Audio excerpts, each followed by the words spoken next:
So now I will explain a bit about the social discipline window. It is a very good construction which is based on the research of Glaser. And Glaser was a researcher who was interested in finding out what effect did different leadership styles have on a group.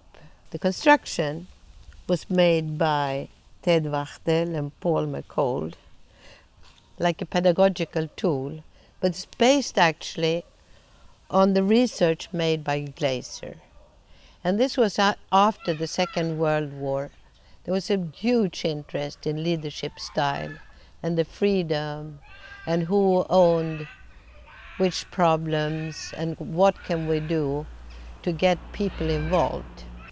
I have on this social discipline window added a few comments upon symmetrical and asymmetrical relationships. Here, two x's, here is low, here is high, and here is also high. The first kind of leadership, which we are all used to, is the authoritative or authoritarian leadership, which was also studied much after the Second World War.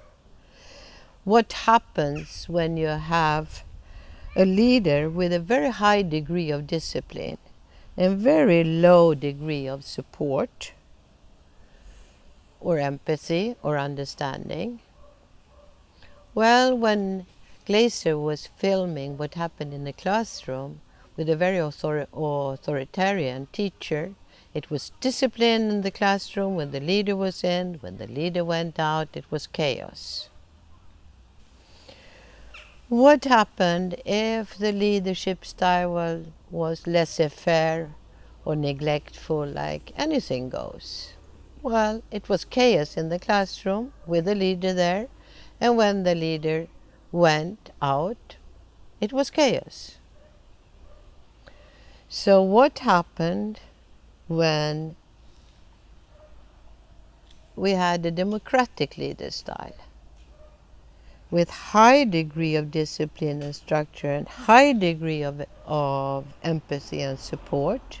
The group started to work in a classroom setting. They were very task-orientated and got interested in the subject. They had enough information, enough structure, and enough support to fulfill what they were going to do.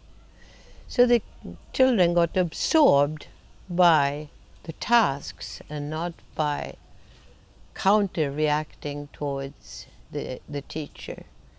So when you see the film, you will see that the children are very dedicated to what they are doing, and when the leader leaves the room, it makes no difference. They continue to work. Added to these styles is the permissive leadership style. And how can I explain that? When you think about a two very loving mother who everything is permitted and there's not so much structure, it's a lot of empathy, a lot of understanding. Classically, this is like a classical father role, and this classically is more like a mother role. But those are roles, you shouldn't attribute those to sex or gender. In an institution, there will always be some sort of problems between these two groups. And you look in a classical school setting, and when the kids are not behaving, this kind of leaders who will say, we must have more order, more discipline, they should be punished, throw them out, or whatever. And you have the counter party, which will say, yes, but on the other hand, you have to understand they are young, or he went through a lot of difficulties. This teacher, if he's a teacher, is not very interested because he couldn't care less. The combination of a lot of structure, a lot of empathy and support is a democratic leadership style. Restorative practices deals with empowerment. that those who own the problem should be allowed to own the problem, and that you don't come from the outside to find solutions. When you look upon power, you have to understand something about symmetrical and asymmetrical relationships. So if you see it manifested in the language, so you can see that a symmetrical relationship typically needs two nouns: teacher, pupil, doctor, patient, etc. And in the language, you will see that a symmetrical relationship has one noun in plural form, like friends, gender, etc.